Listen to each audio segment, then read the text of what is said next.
Excise deputy commissioner ఆదేశాల మేరకు excise కేసుల్లో పట్టుబడిన వాహనాలకు వేలంపాట నిర్వహించారు. ఆదిలాబాద్ జిల్లా కేంద్రంలోని ఎక్సైజ్ శాఖ కార్యాలయంలో సూపరింటెండెంట్ హిమశ్రీ నేతృత్వంలో నిర్వహించిన వేలంపాటకు సిఐ విజయేందర్ ప్రారంభించారు.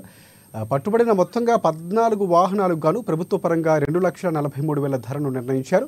ఒక్కో వాహనానికి దాని కండిషన్ బట్టి ధరావత్తును ఆ శాఖ అధికారులు నిర్ణయించగా వేలందారులు ఆ అమౌంట్ను చెల్లించి ఈ వేలంపాటలో పాల్గొన్నారు.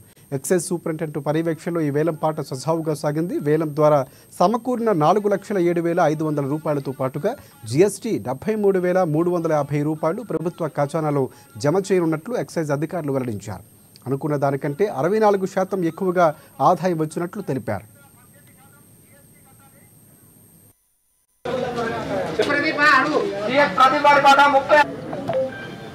డిప్యూటీ కమిషనర్ ఆదిలాబాద్ గారి ఆదేశాల మేరకు వివిధ కేసుల్లో ఎక్సైజ్ కేసుల్లో పట్టుబడిన వాహనాలకు ఈరోజు వేలంపాట నిర్వహించడం జరుగుతుంది.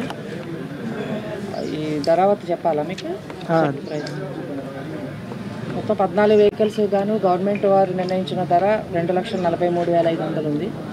దీని మీద ఎక్కువ ఎవరు పాట పాడుకుంటే వాళ్లకు కేటాయించడం జరుగుతుంది. ఇందులో కొన్ని స్క్రాప్ ఉన్నవి, కొన్ని రోడ్డు వర్తి ఉన్నవి. అన్నిటికీ కూడా వేలంపాట నిర్వహించి